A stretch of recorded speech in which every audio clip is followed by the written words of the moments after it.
Honestly, Claire, you're embarrassing the family. Just sign the documents and let the adults handle this. Her brothers said it with such casual cruelty, like she was a child being dismissed from the grown-ups' table. Claire looked down at the inheritance papers spread across her father's mahogany desk, at the pen being pushed toward her, and at the faces of her family members, all waiting for her to do what she always did: comply. She picked up the pen, she signed, and she smiled. They had no idea what she'd just done. Claire Morrison was 33 years old, a real estate attorney at a prestigious firm in Boston, and somehow, the family disappointment. Not because she had failed at anything. Quite the opposite. She had graduated summa cum laude from Georgetown Law, passed the bar exam on her first attempt, and built a successful career specializing in complex property transactions and estate law. She owned a beautiful brownstone in Beacon Hill, drove a sensible but elegant Audi, and had a retirement account that would make most people her age weep with envy. But none of that mattered to her family, because her older brother Marcus was a surgeon, and in the Morrison family hierarchy, surgeon trumped attorney, doctor trumped lawyer, Marcus trumped Claire. Always had, always would. At least, that's what they all believed. The meeting that would change everything happened on a gray October afternoon, 3 weeks after their grandmother Rose's funeral. The family had gathered at their father's house in Newton, a sprawling colonial that Claire's mother, Patricia, kept decorated like a museum. Everything was beige and expensive and cold, much like Patricia herself. Claire had driven from her office in downtown Boston, still wearing her work clothes, a charcoal gray suit, pearl earrings her grandmother had given her for her law school graduation, and heels that made her feet ache after a long day of client meetings. She had been reviewing a commercial lease agreement when her father called that morning, his voice clipped and businesslike. "We need to settle your grandmother's estate. Come to the house at 4. Not a request, a summons." Claire arrived exactly on time, which she knew would irritate her mother, who believed that family should arrive early to help set up. But Claire had learned long ago that nothing she did would ever be quite right in Patricia Morrison's eyes. Too early was presumptuous. On time was inconsiderate. Late was disrespectful. So she chose on time and accepted the disapproving look her mother gave her at the door. "Marcus has been here for 20 minutes, Patricia said by way of greeting. No hello, no hug. Just a reminder that her golden child was, as always, superior. Traffic was bad. Claire lied. Traffic had been fine. She simply hadn't wanted to spend an extra 20 minutes making small talk with people who barely tolerated her presence. The study smelled like leather and old books, a masculine sanctuary that had always belonged to her father, Robert Morrison. He sat behind his massive desk like a judge preparing to deliver a verdict. Marcus lounged in one of the leather armchairs, still in his scrubs, having come directly from the hospital. He always wore his scrubs to family gatherings, a not-so-subtle reminder of his important life-saving work. Patricia perched on the edge of the other chair, her posture perfect, her expression neutral. She was a master at appearing pleasant while radiating disapproval. Claire stood. There were only 2 chairs, and neither her father nor Marcus had offered to give up theirs. This was intentional. This was a power play. Claire had sat through enough depositions and negotiations to recognize the tactic. Make the opponent uncomfortable. Establish dominance. Proceed from a position of superiority. "Shall we begin?" Robert said, pulling out a folder. Claire recognized it immediately. Her grandmother's will.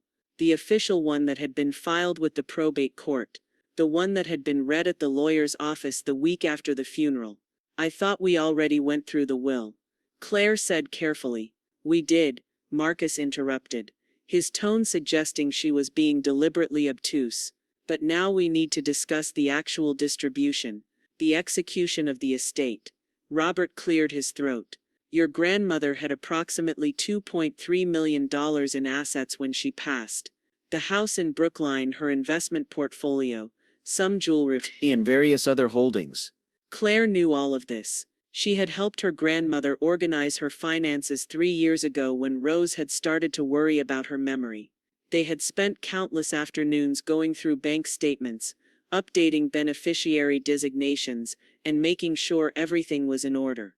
According to the will, Robert continued, the estate is to be divided among her children and grandchildren. However, the language is somewhat vague about the exact percentages. This was a lie. Claire had read the will.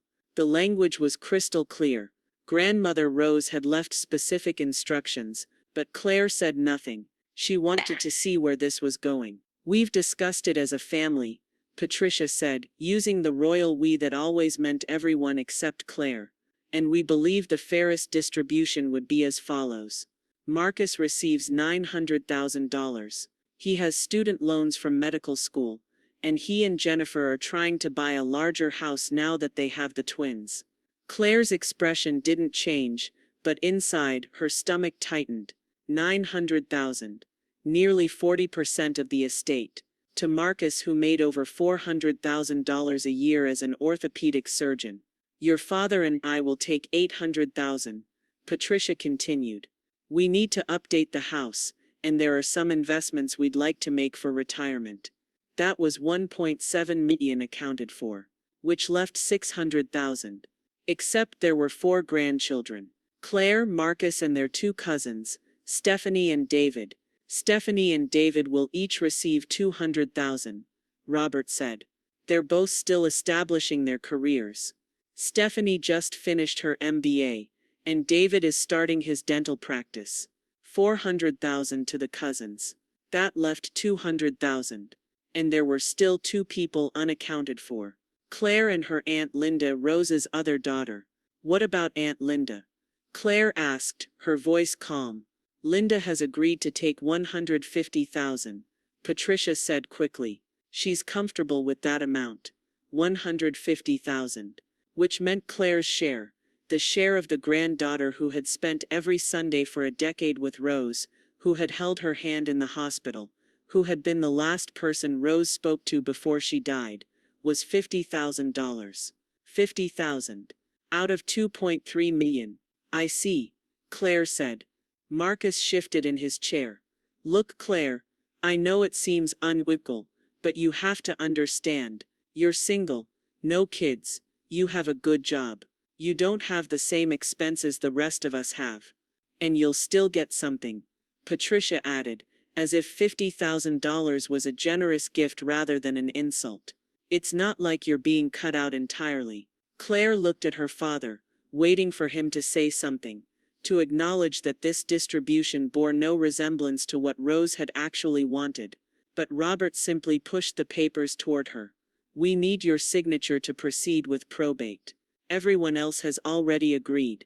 Of course they had. They were all getting what they wanted. Claire picked up the pen. She looked at the document, at the neat columns showing the distribution. Marcus 900,000.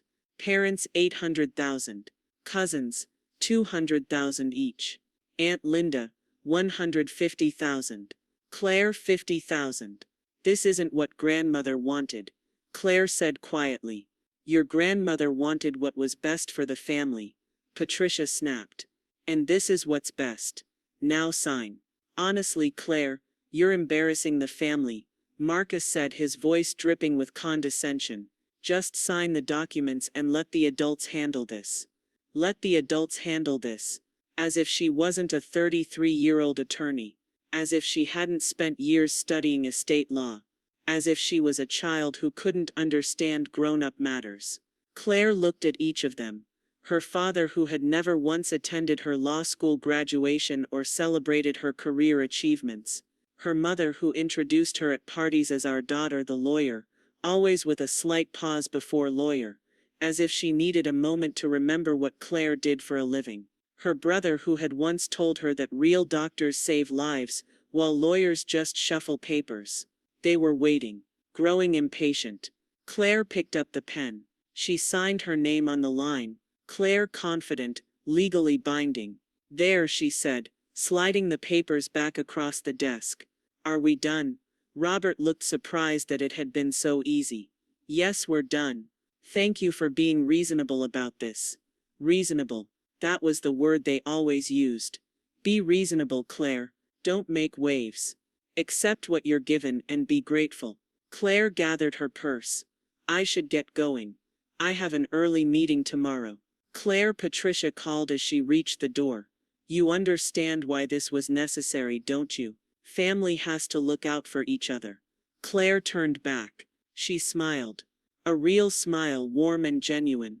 Absolutely. Family should definitely look out for each other. She walked to her car, got in and drove away. She made it exactly 3 blocks before she had to pull over because her hands were shaking so badly. Not from anger, from relief.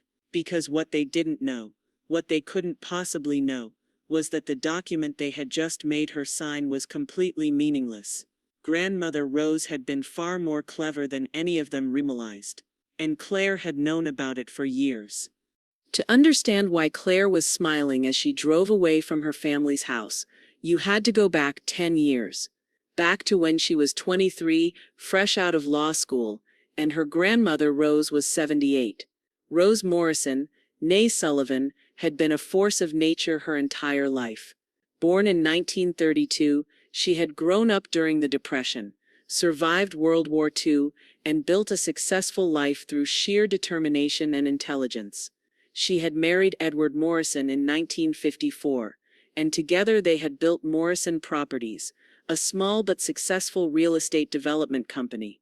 When Edward died suddenly in 1998, everyone assumed Rose would sell the company and live off the proceeds. Instead, she took over operations herself, learning the business at age 66, and grew it into something even more profitable. She sold it in 2005 for a substantial sum, invested wisely, and lived comfortably in her Brookline house. But Rose had also been careful. She had watched her son Robert grow entitled and lazy, coasting on his father's success. She had watched her daughter Linda marry a wealthy man and forget what it meant to work. And she had watched her grandchildren grow up, paying careful attention to who they were becoming. Marcus had been her first grandchild, and she had loved him. But she had also seen how he was spoiled, how every tantrum was indulged, how every demand was met. He became a surgeon not because he wanted to help people, but because he wanted the prestige and the money. Claire had been different, quiet, thoughtful, curious. She asked questions. She listened.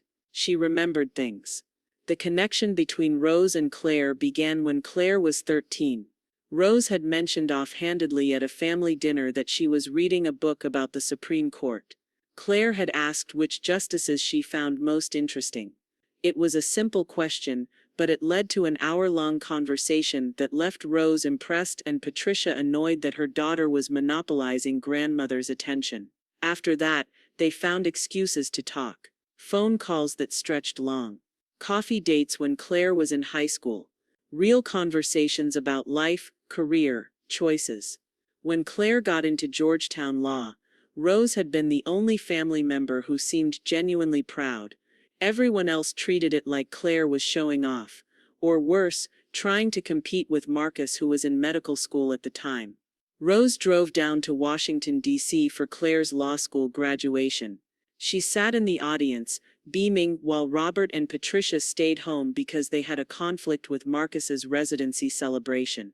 And it was after that graduation, at a quiet dinner at a restaurant near campus, that Rose made Claire a proposal.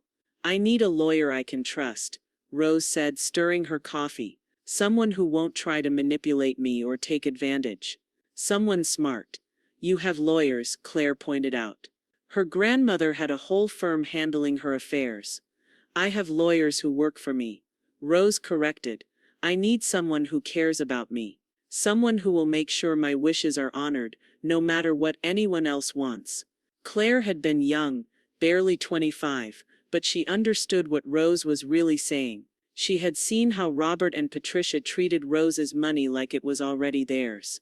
How they made plans for her house, discussed what they would do with her investments, all while Rose was still very much alive and healthy. What do you need? Claire asked. Help me organize my affairs, Rose said. Make sure everything is clear and legal, and bulletproof.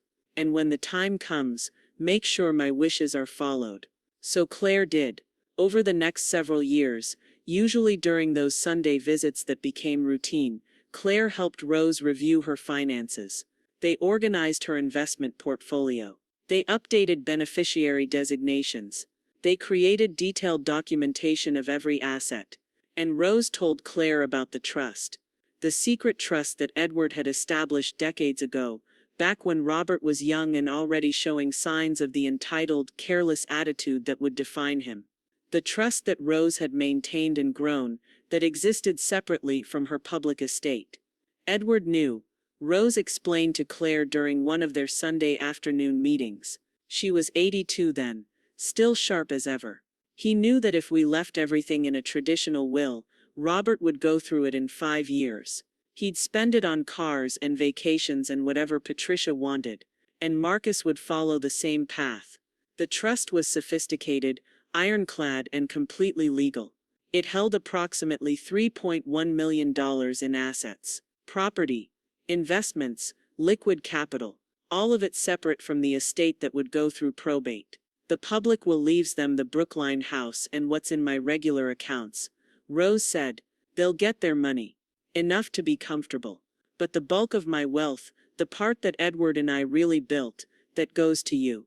Grandma, I can't accept that, Claire had protested. The family will. The family will do exactly what they're doing now. Taking you for granted. Dismissing you. Treating you like you don't matter. Rose's voice was firm. You're the only one who visits me, Claire. The only one who calls just to talk. Marcus comes by twice a year, and spends the whole time checking his phone. Robert and Patricia visit when they want something. But you're here every Sunday. You care.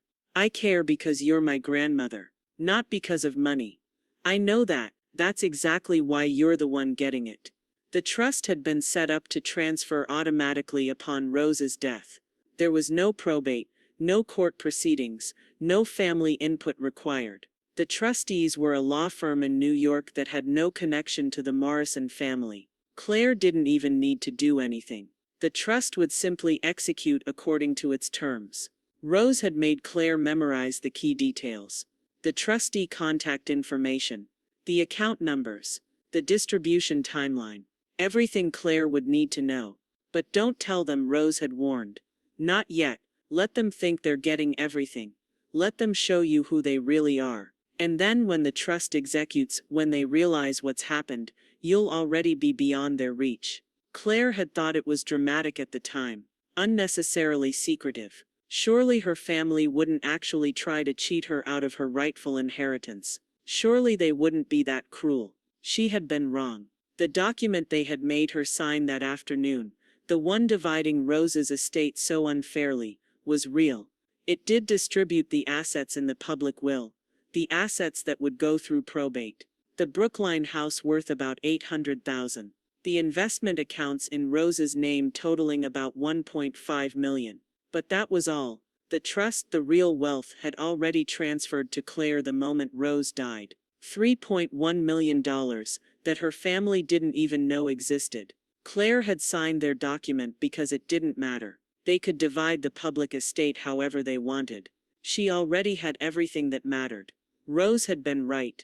She had let them show her who they really were. And they had shown her clearly. $50,000. That's what they thought she deserved. That's how much they valued her. Now she was going to show them what a mistake they had made. Claire didn't tell anyone about the trust.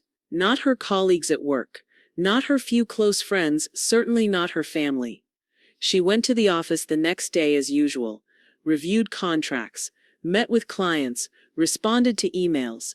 The paralegal who worked with her noticed she seemed more relaxed than usual, almost cheerful, but didn't comment on it. 3 days after signing the inheritance document, Claire received a formal letter from Sterling and Associates, the New York law firm that managed Rose's trust. It was delivered by courier to her office, marked confidential. The letter confirmed what she already knew. The trust had executed upon Rose Morrison's death. After taxes and various fees, Claire Morrison was the beneficiary of $2.87 million. The funds were currently held in a managed investment account and could be transferred to her control at her discretion. The letter also included a sealed envelope marked to be opened by Claire Morrison only. Inside was a handwritten note from Rose, dated 6 months before her death. Dearest Claire, if you're reading this, then I'm gone, and I hope you're not too sad. I lived a long, full life, and I got to spend my final years knowing that at least one of my grandchildren became exactly the person I hoped they would be. By now you've probably discovered how your father and brother planned to divide my estate. I knew they would do something like this. I've watched them my whole life treat anyone who didn't serve their immediate interests as expendable. The money I'm leaving you isn't just about wealth. It's about freedom. Freedom to make choices without fear. Freedom to live life on your own terms. Freedom to walk away from people who don't value you, because you don't need them anymore. Don't waste your energy on revenge. Don't waste your time trying to make them understand or feel guilty. People like Robert and Marcus never truly understand what they've done wrong. They're incapable of that kind of self-reflection. Instead, build something beautiful. Build something that matters. And when they realize what they've lost, when they understand that they threw away a relationship with someone extraordinary for a few extra dollars, let that be punishment enough. I love you, sweetheart. Make me proud. Grandma Rose. Claire read the letter 3 times, sitting in her office with the door closed, tears streaming down her face.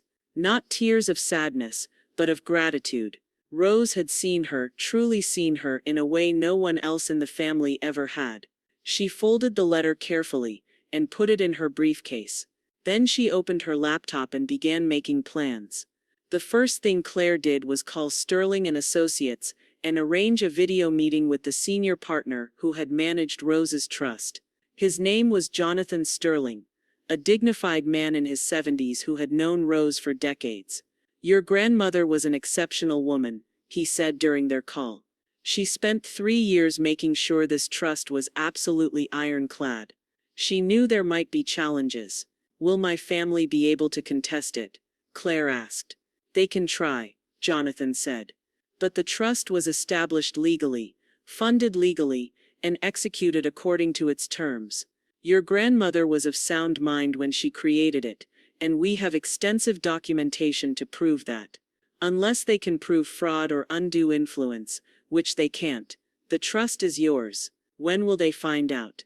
That depends on when you want them to know. The trust is completely separate from the probate estate. They'll receive their distributions from the public will, and unless you tell them about the trust, they may never know it existed. Claire thought about this. So I could just disappear, and they'd have no idea. Technically, yes. Though eventually, if they do any digging, they might discover the trust's existence. But by then the money will have been in your control for months or years. What do you recommend? Jonathan smiled slightly. Your grandmother left instructions that I was to advise you however you saw fit. She said you'd know what to do when the time came. Claire ended the call and sat in her office thinking. She could simply walk away, start a new life, and leave her family to wonder what happened. Or she could stay and watch them slowly realize what they had lost. Neither option felt quite right. Then she remembered something Rose had said once, during one of their Sunday afternoons. The best way to win is to become so successful that other people's opinions of you become irrelevant. That's what she would do. Not revenge, not punishment, but transformation. She would build something so remarkable that when her family finally understood what had happened, it would be too late for them to do anything but watch from a distance. Claire opened a new document on her computer and began typing. A business plan, goals, timeline. She had been thinking about this for years, actually, starting her own practice, specializing in estate planning and property law. She had the knowledge, the contacts, the reputation. She just hadn't had the capital to take the risk. Now she did. Over the next 2 weeks, Claire worked quietly. She gave notice at her firm, citing a desire to start her own practice. Her boss was disappointed but supportive, even offering to refer clients her way. She found office space in downtown Boston, a beautiful suite on the 14th floor with views of the harbor. She hired a business attorney to help her set up the legal structure. She designed a website, ordered business cards, filed all the necessary paperwork. Morrison and Associates Estate Planning would open for business in 6 weeks. She didn't tell her family. They had no idea she had quit her job, no idea she was starting a business, no idea her life was changing dramatically. As far as they knew, she was still the same Claire, still working her regular job, still living her quiet, unremarkable life. Meanwhile, the probate process for Rose's public estate was moving forward. Marcus called Claire once to ask if she had received any updates from the probate attorney. She told him no, which was true. She hadn't received updates because she didn't need them. That estate had nothing to do with her anymore. They're saying it might take 6 months, Marcus complained. 6 months before we can access the money. It's ridiculous. Probate takes time, Claire said neutrally. Yeah, well, Jennifer and I were counting on that money for the house. We might have to delay our purchase. Claire made sympathetic noises and ended the call quickly. She felt nothing. No satisfaction at his inconvenience. No guilt for her role in the delay. Just a distant clinical detachment, like observing a stranger's problems. 8 weeks after signing the inheritance document, Claire's new law practice opened. She had worked 12-hour days getting everything ready. The office was elegant but not ostentatious. Modern furniture, professional artwork, a small conference room for client meetings. She had hired 2 people, a paralegal named Diane, a competent woman in her 50s, who had been ready for a change, and a part-time receptionist named Scott, a law student who needed flexible hours. Her first client came through a referral from her old boss, an elderly widow who needed help reorganizing her estate after her husband's death. Simple work, but meaningful. Claire spent 3 hours with her, asking questions, listening, actually caring about getting it right. You remind me of someone, the woman said at the end of their meeting. My daughter, she's a lawyer too. She never has time to visit, but I'm sure she's very busy. Claire smiled sadly. I'm sure she wishes she could visit more. I don't think she does, the woman said with brutal honesty. But I like you. You'll do good work for me. Word spread quickly in legal circles that Claire Morrison had opened her own practice. Former clients from her old firm requested her specifically. Referrals came from other attorneys who were overbooked or didn't handle estate work. Within a month, Claire had 10 active clients and a waiting list. She was good at this. Not just the legal work, which she had always excelled at, but the human part, listening to people's fears about death and legacy, helping them understand complex documents, giving them peace of mind that their wishes would be honored. It was exactly what Rose had done for her, and now she was doing it for others. 3 months after opening her practice, Claire received a call from her cousin Stephanie. They hadn't been close growing up. Stephanie was Marcus's age, part of the Golden Child Club, always dismissive of Claire, but now her voice was friendly, almost eager. Claire, I heard you started your own firm. That's amazing. Congratulations. Thank you, Claire said cautiously. Listen, I'm actually calling because I need some estate planning advice. I know we haven't talked much lately, but I trust you, and I'd rather work with family. Claire doubted that Stephanie trusted her or cared about family. More likely she wanted a discount or special treatment, but Claire was professional. I'd be happy to help. Let me have Diane schedule a consultation. The consultation revealed what Claire had suspected. Stephanie wanted complex trust work done at a fraction of the normal cost. Since we're family, she kept saying, I know you'll give me a good rate. Claire quoted her standard fees. Not inflated, not discounted. Exactly what she would charge anyone else. Stephanie's smile faltered. That seems high. Can't you work with me a little? These are my standard rates. Claire said calmly. I do excellent work, and I charge accordingly. If you'd like to think about it and get back to me, that's fine. It's just I thought family would help family, you know. Of course, Claire said. When you gave your input on grandmother's estate distribution, were you thinking about family helping family then? The silence was sharp and uncomfortable. I didn't mean it like that. Stephanie backtracked. I'm sure you didn't. Let me know if you'd like to proceed with my standard rates. Stephanie never called back, but the interaction must have triggered something because 2 days later, Patricia called. Claire was in her office, reviewing a contract, when her mother's name appeared on her phone. Claire, we need to talk about your attitude. Hello, Mother. How are you? Stephanie told me you were rude to her, charging her ridiculous prices when she came to you for help. I quoted her my standard fees, the same fees I charge everyone.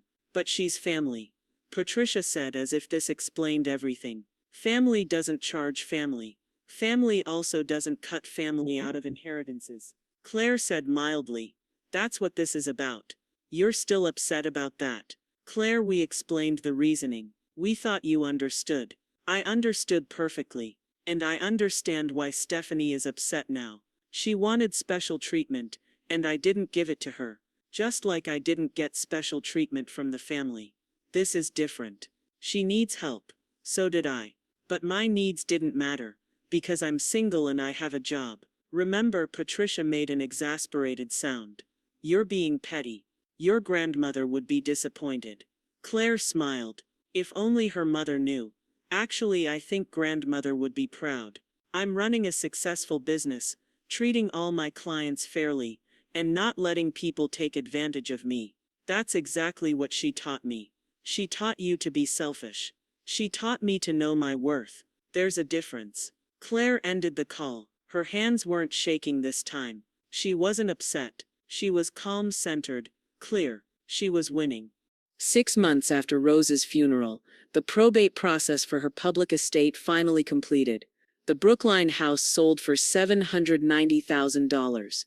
After taxes and legal fees, the total distributable estate came to $1.9 million. Marcus received his $900,000. Robert and Patricia received their $800,000.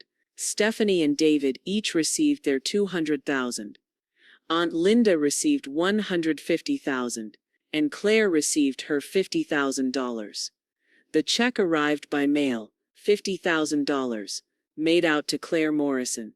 For 6 months of probate work, it broke down to about $8,000 per month, less than she made at her old job, a fraction of what she was making now at her own practice. She deposited it without ceremony. It went into her regular checking account, where it would pay for some office expenses and maybe a nice vacation. Meanwhile, the trust money, the $2.87 million that her family didn't know about, sat in carefully managed investments, growing steadily. Claire had worked with Jonathan Sterling to diversify the portfolio. Some in stable bonds, some in real estate investment trusts, some in index funds, conservative, smart, designed to last. She used a small portion to invest in her business. Better equipment, professional development courses, a second paralegal as her client base grew, but most of it stayed invested. She was in no rush. A week after the probate distribution, Marcus called her. Did you get your check? I did. Good. Listen, Jennifer and I finally closed on our house. It's beautiful. 6 bedrooms, 3 acres in Wellesley. You should come see it. Maybe, Claire said non-committally. We're having a housewarming party next month. The whole family will be there. You'll come, right? Claire thought about it. A party where Marcus and Jennifer showed off their new house, bought partially with money that should have been distributed more fairly. Where Patricia and Robert would hold court, comfortable in their role as family patriarchs. Where everyone would celebrate their good fortune. I'll try to make it. Claire lied. When the invitation arrived, formal and expensive with Marcus and Jennifer's names embossed in gold, Claire threw it away. She had better things to do. Her practice was thriving.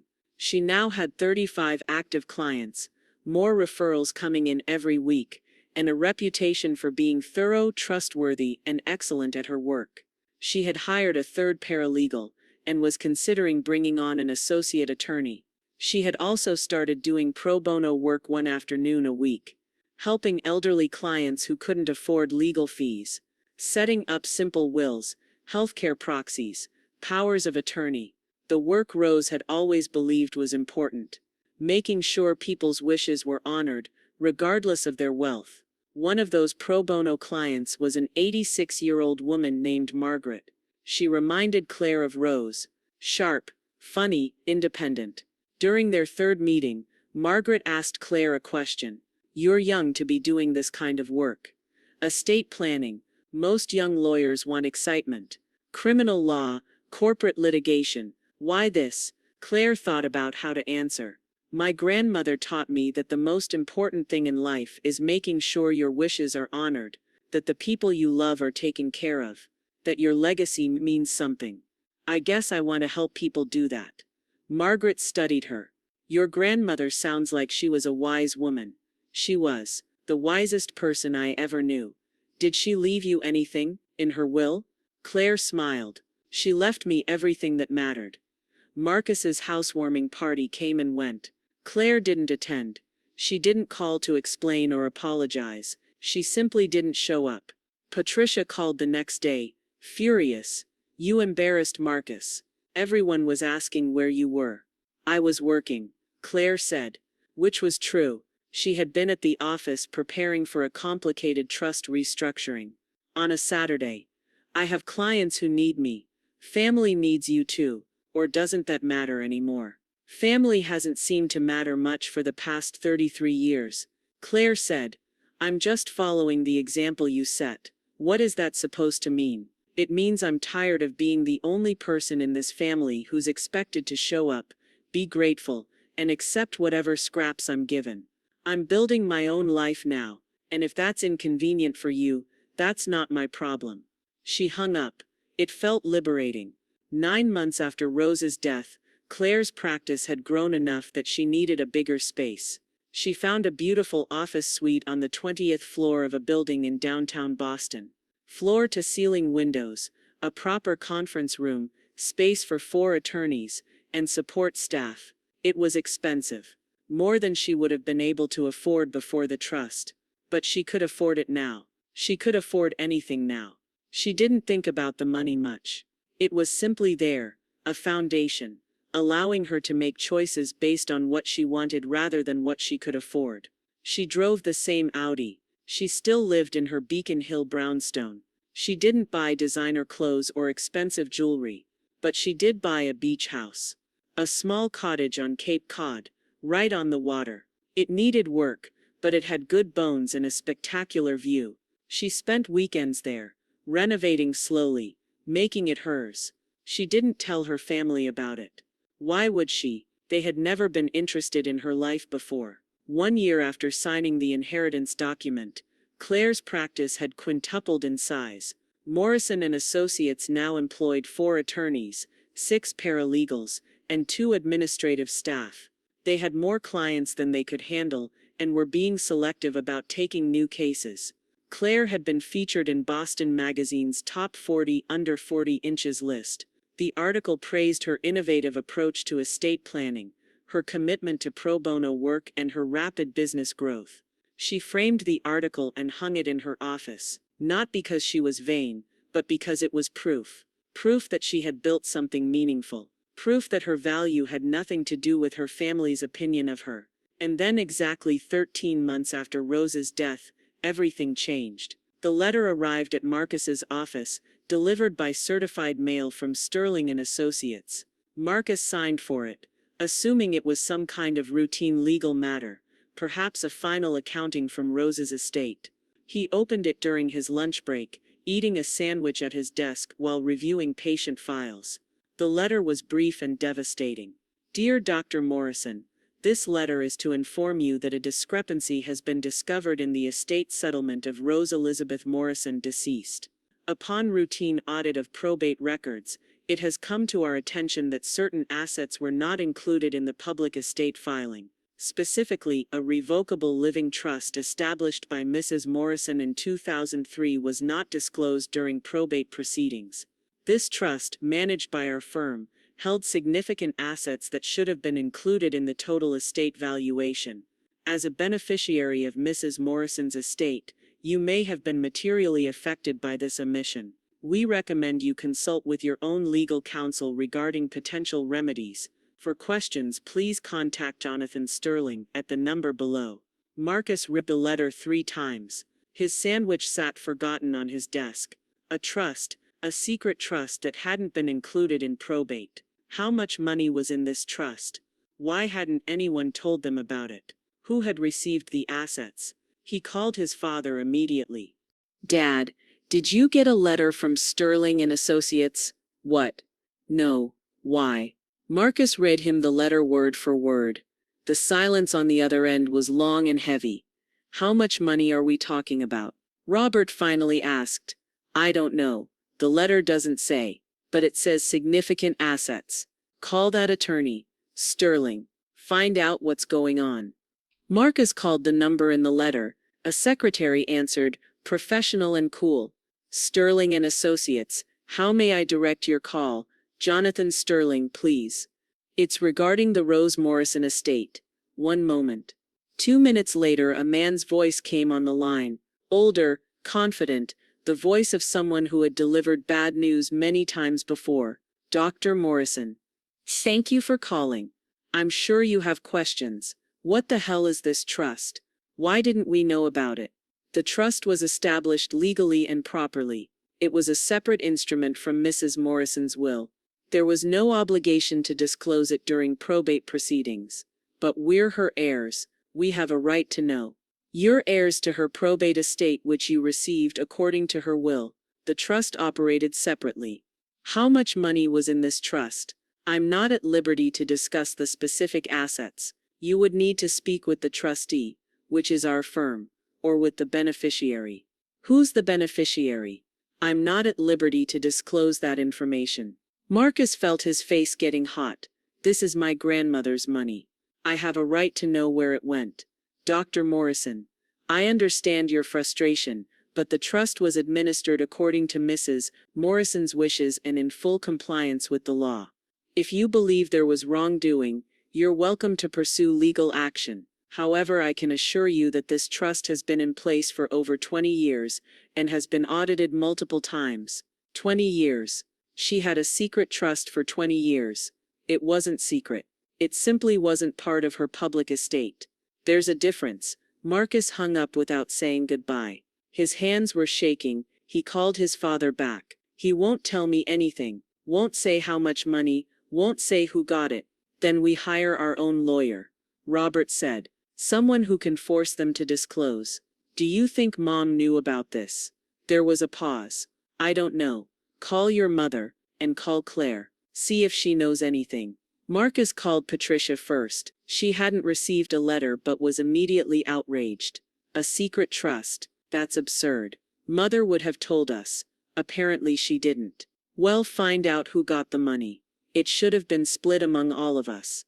Then Marcus called Claire. He got her office voicemail. Professional, pleasant, asking him to leave a message. He hung up and called her cell phone. Claire was at her Cape Cod house, painting the bedroom a soft blue color. When Marcus called, she saw his name on the screen and smiled. She had been waiting for this call. Marcus, hi, she answered.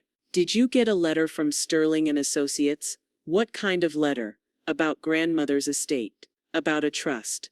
Oh, yes, I got something like that. Didn't really pay attention to it. Why?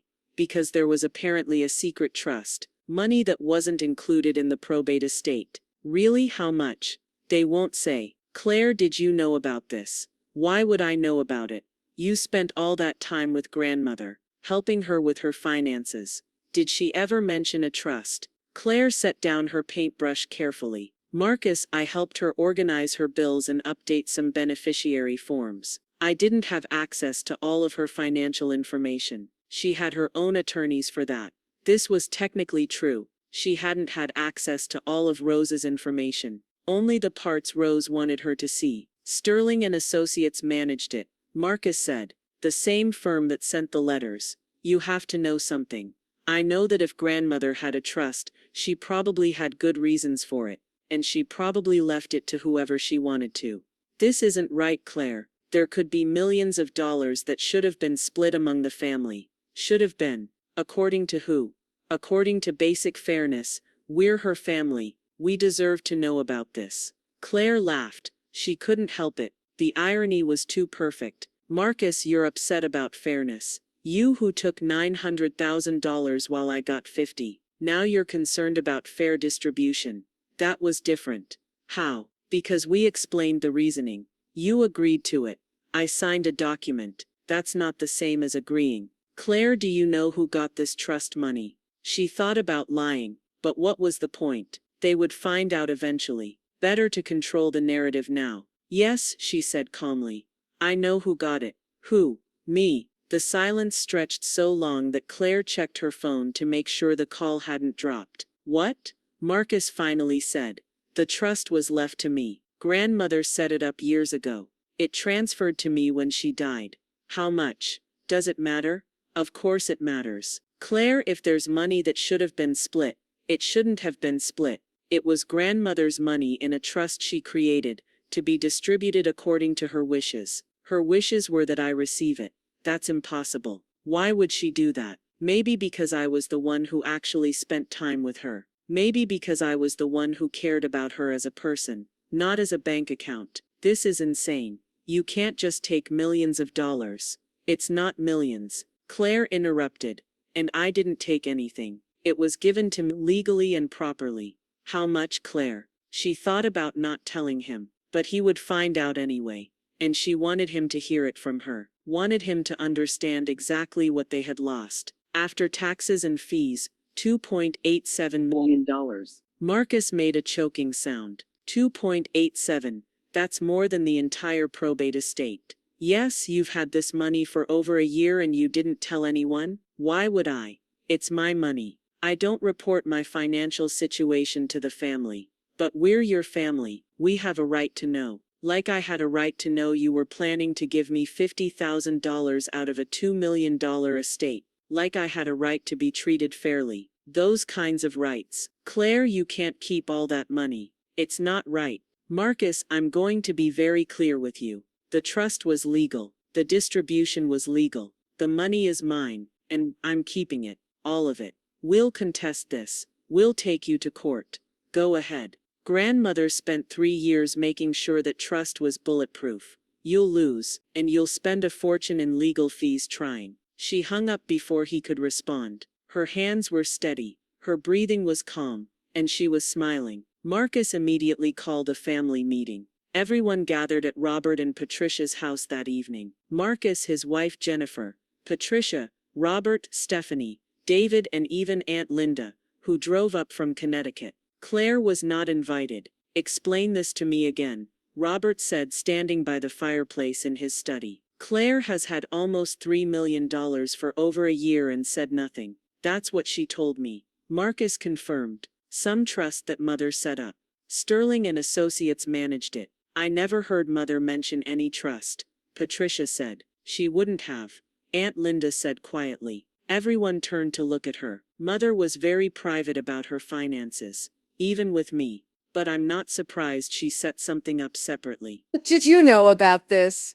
Robert demanded. No, but knowing Mother, if she created a trust, she had reasons. The reason is obvious, Marcus said. Claire manipulated her. Spent all that time visiting, helping with finances. She had access. She could have influenced Mother to change things. Claire was always her favorite, Stephanie added. Even when we were kids. That's not true, Patricia said automatically, but without conviction. It is true. Marcus pressed. And now we know why. Claire was positioning herself to inherit everything. What can we do about it? Jennifer asked. Can we sue her? I've already called our attorney, Robert said. He's looking into it. But he said if the trust was properly established and Mother was of sound mind, it will be difficult to challenge. Mother was definitely of sound mind, Linda said. Right up until the end. You know that. Then how do we get Claire to share the money? Patricia asked. We don't, Linda said. Everyone looked at her again. If Mother wanted Claire to have that money, then Claire should have it. I don't like it any more than you do, but it was Mother's decision. Linda, you can't be serious. Robert said. I'm completely serious. Mother didn't owe us anything. She could have left everything to a cat charity if she wanted to. She chose to leave it to Claire. End of story. It's not end of story, Marcus argued. Claire lied to us. She let us go through the entire probate process without mentioning she had millions of dollars sitting in a trust. She didn't lie. Linda countered. She just didn't tell you. There's a difference. And frankly, after the way you all structured the probate distribution, can you blame her? What's that supposed to mean? Patricia asked, her voice sharp. It means you gave Claire $50,000 out of a $2 million estate. Linda said, you gave her a token amount while dividing the rest among yourselves. Did you think she wouldn't notice? Did you think she would just accept that? That was a family decision, Robert said. It was a decision that excluded Claire from the family, Linda corrected. And now you're upset that she had resources you didn't know about. You're not upset about fairness. You're upset that you underestimated her. The room fell silent. No one wanted to admit that Linda was right. Finally, Marcus spoke. So what? We just let her keep nearly $3 million and say nothing. What choice do you have? Linda asked. Take her to court and lose. Harass her until she cuts off contact entirely. She's already barely speaking to any of you. We're family, Patricia said weakly. She should want to share, like you wanted to share with her. Linda stood up. I'm going home. I came because Robert said it was an emergency. But this isn't an emergency. This is all of you realizing you made a terrible mistake and trying to figure out how to fix it. You can't. Learn from it and move on. She left. The rest of them sat in uncomfortable silence. We need to talk to her, Jennifer finally said. Explain that the family needs to stay united, that this money could help everyone. She won't listen, Marcus said bitterly. You didn't hear her on the phone. She was smug about it, enjoying this. Then we make her listen, Patricia said, her voice taking on the authoritative tone she used when she wanted something done. Robert, call her. Tell her we're having a family dinner this weekend. Make it clear we expect her to be there. Robert nodded, though he looked uncertain. Robert called Claire the next morning. She was in her office, reviewing a complex estate plan for a client, when her father's name appeared on her phone. Claire, we need to talk, he said, without preamble. Hello, Father. How are you? This isn't a social call. We need to discuss your grandmother's trust. What about it? We're having a family dinner this Saturday, 6 o'clock. I expect you to be there. I'm afraid I have plans Saturday.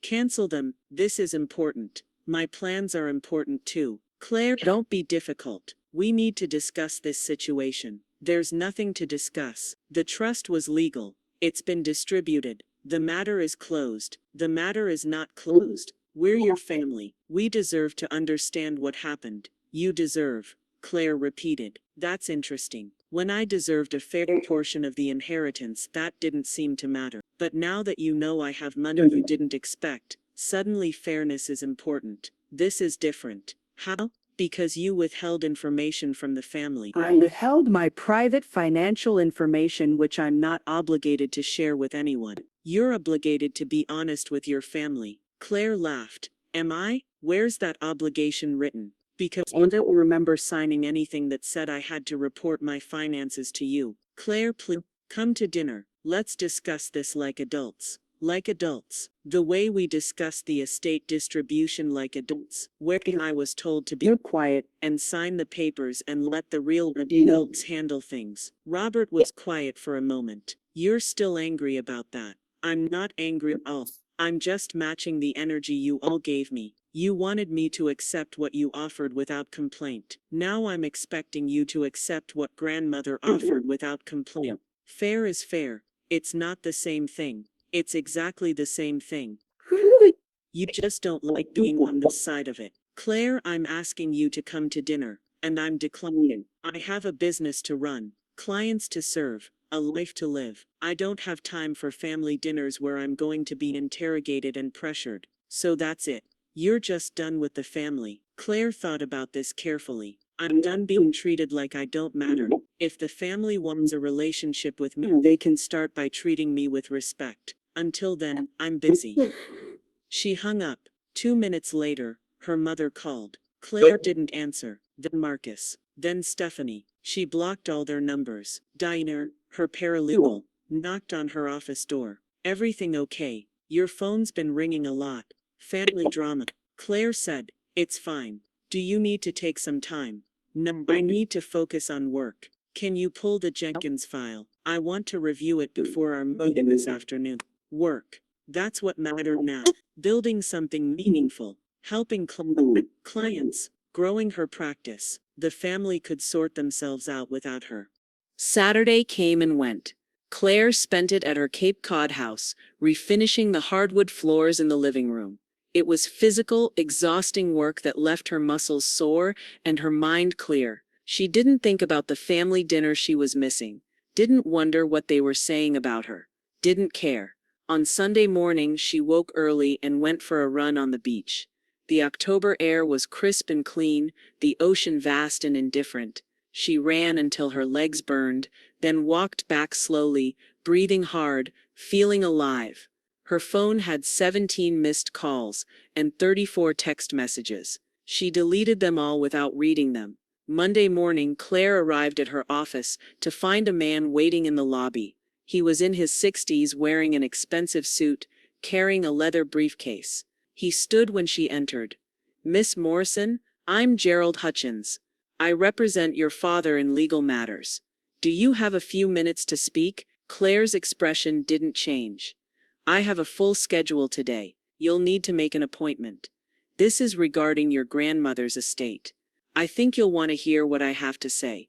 Then you can say it now, briefly, or schedule a formal appointment through my office manager." She was not going to be intimidated in her own office. Gerald seemed to recognize this. "Very well. Your family is concerned about the trust distribution. They believe there may have been undue influence or manipulation involved in your grandmother's decision to leave you such a substantial portion of her wealth." "That's a serious accusation," Claire said calmly. "It's not an accusation, it's a concern. They'd like to discuss the matter reasonably, perhaps reach some kind of agreement about fair distribution without resorting to litigation. Let me be very clear, Mr. Hutchins. My grandmother established that trust 20 years ago, long before I was even practicing law. She updated it periodically, always of her own free will and with her own attorneys. She was of sound mind until the day she died.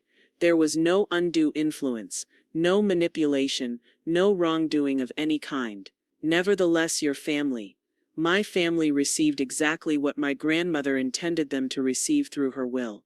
The trust was separate, legal, and none of their business. Miss Morrison, I'm trying to help you avoid a lengthy legal battle. There won't be a legal battle because your clients have no case. They can file all the motions they want. They'll lose, and they'll waste a fortune in legal fees in the process. You seem very confident. I'm an estate attorney, Mr. Hutchins. I know exactly how solid that trust is. My grandmother spent 3 years with one of the best estate planning firms in the country, making sure it was bulletproof. So yes, I'm confident." Gerald studied her for a moment, then nodded slowly. "I'll relay your position to my clients. You do that. And Mr. Hutchins, if you come to my office again without an appointment, I'll have security escort you out." After he left, Claire's hands were shaking, not from fear but from adrenaline. They were actually considering suing her. Her own family was threatening legal action because they felt entitled to money that wasn't theirs. She called Jonathan Sterling. "They're making noise about contesting the trust," she told him. "Let them," Jonathan said calmly. "I've been through this before. Disgruntled family members always threaten to sue. Very few actually follow through. And those who do always lose." "How can you be so sure?" "Because Rose was meticulous. We have documentation of every conversation, every decision, every update to the trust. We have medical records proving she was of sound mind. We have witnesses, including myself, who can testify that she was acting of her own free will. They have nothing except their own sense of entitlement. So what do I do? Nothing. Live your life. Run your business. Let them waste their energy and money if they choose to. You've done nothing wrong." Claire hung up feeling better. Jonathan was right. She had done nothing wrong. Rose had made her own decisions, and Claire was simply respecting those decisions. 2 weeks later, Claire received a formal legal notice.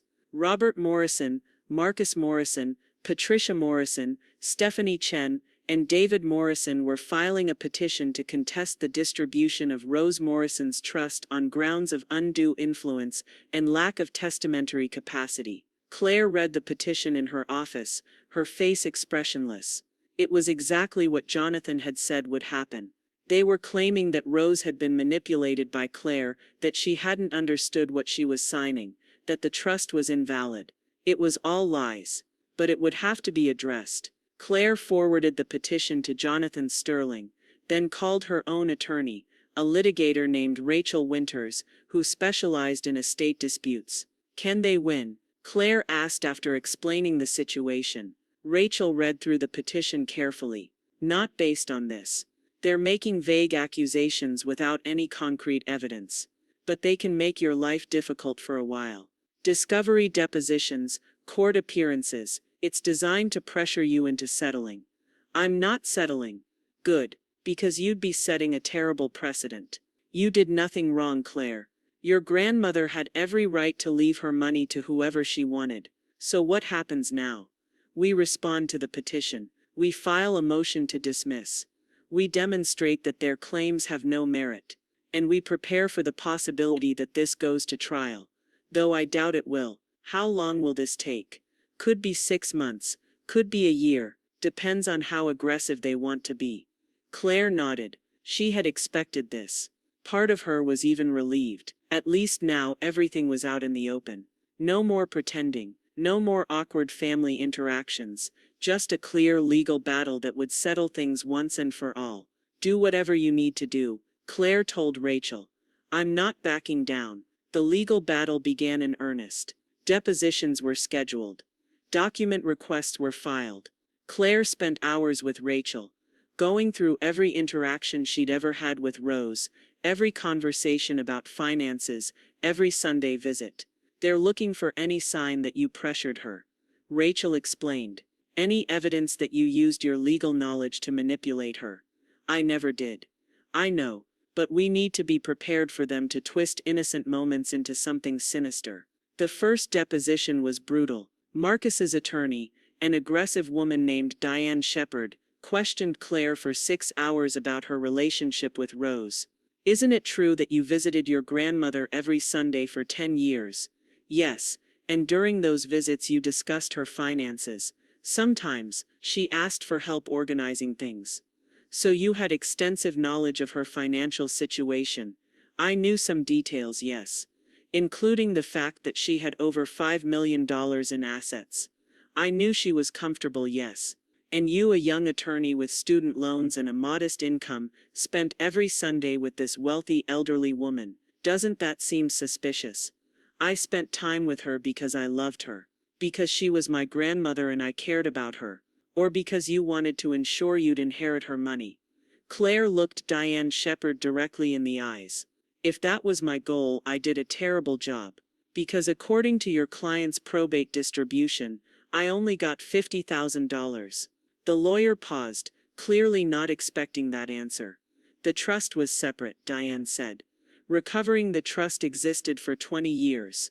I didn't even know about it until after my grandmother died.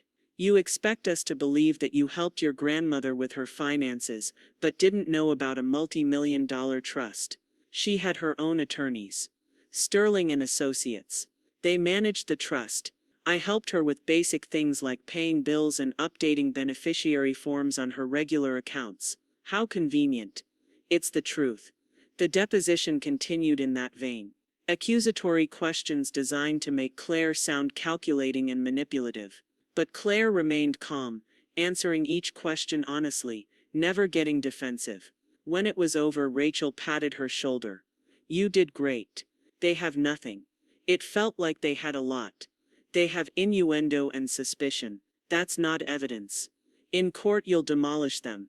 While the legal battle consumed her family's energy, Claire's life continued to flourish. Her practice grew exponentially.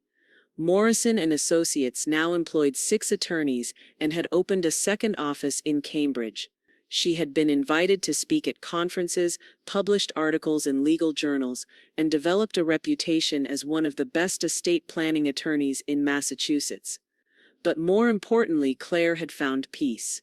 Real, genuine peace that came from knowing her worth wasn't determined by her family's opinion. 4 months into the legal battle, something unexpected happened. Claire received a call from Marcus's wife, Jennifer. "Claire, I need to talk to you. It's important." They met at a coffee shop in Boston. Jennifer looked different, thinner, tired, the polish she usually maintained showing cracks. "I'm divorcing Marcus," Jennifer said without preamble. "I'm sorry to hear that." "Don't be. I found out he's been having an affair.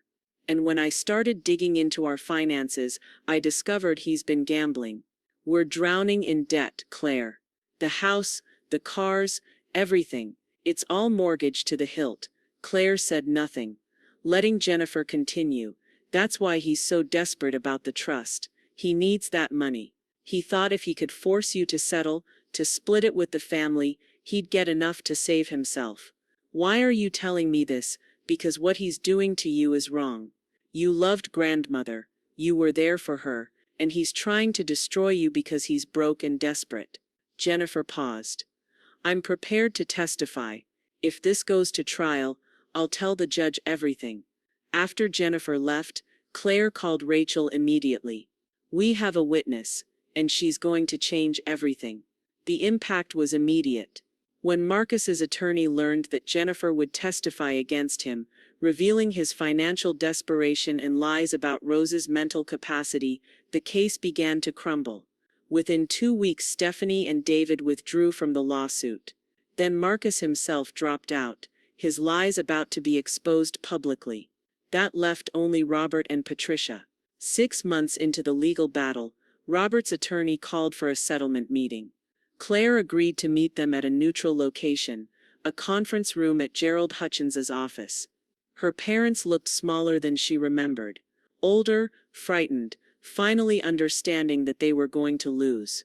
"Claire," Patricia began, but Claire held up her hand. "I'll talk, you'll listen." They nodded.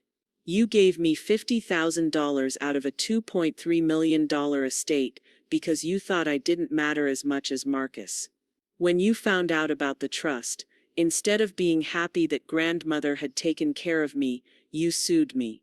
You accused me of fraud. You tried to paint me as someone who took advantage of an elderly woman." Patricia was crying quietly. Robert stared at his hands. "And now your case is falling apart. Marcus quit because his lies were about to be exposed. You're the only ones left, and you know you're going to lose." "We're sorry," Robert said quietly.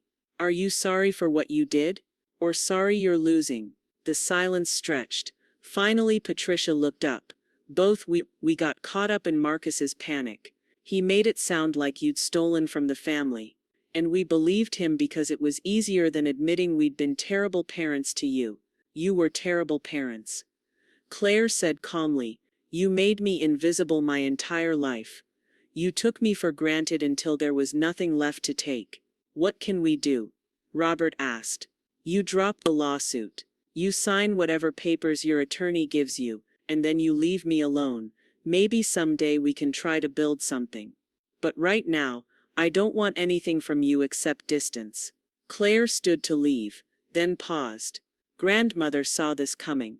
She knew exactly how you'd react. That's why she made the trust bulletproof. She was protecting me from you, and she was right to do it." The lawsuit was dismissed 2 weeks later. Robert and Patricia Morrison voluntarily withdrew all claims.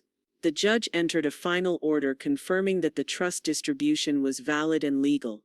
Claire received the notification at her office on a Friday afternoon.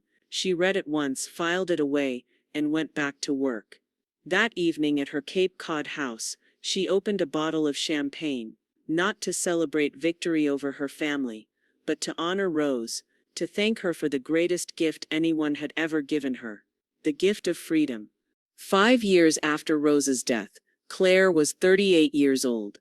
Morrison and Associates had become one of the most respected estate planning firms in New England, with offices in Boston, Cambridge, and Providence.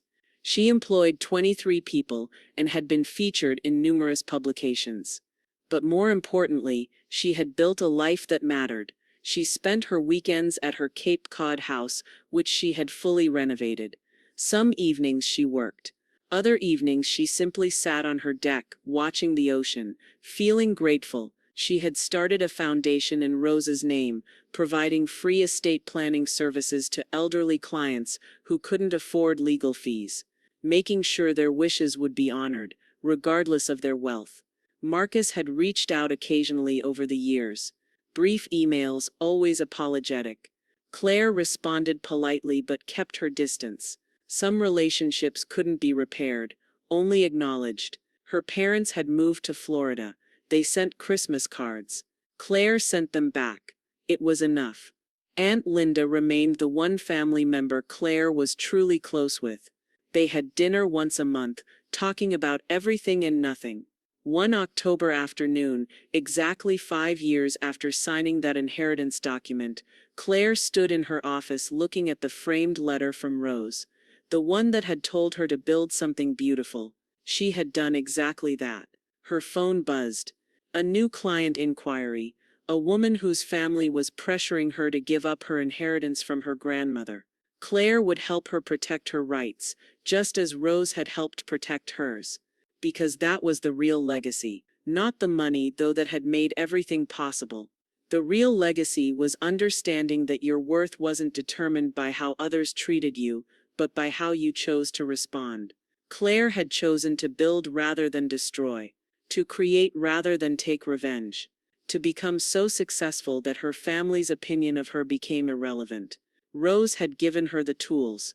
Claire had done the work, and now, looking out at the Boston skyline from her 20th floor office, Claire felt something she had never felt in her father's study 5 years ago: pride, peace, freedom.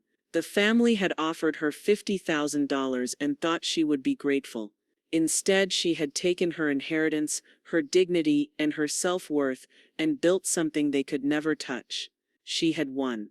Not because she had more money, not because she had proven them wrong, but because she had learned the most important lesson Rose could teach: that her value was inherent, not assigned, that she didn't need anyone's permission to be extraordinary, that the best revenge was simply living well.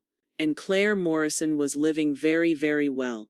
Outside her office, the city hummed with life. Inside, Claire turned back to her desk, ready to help the next person who needed someone to fight for them. The way Rose had fought for her. The way she would fight for others. Forever.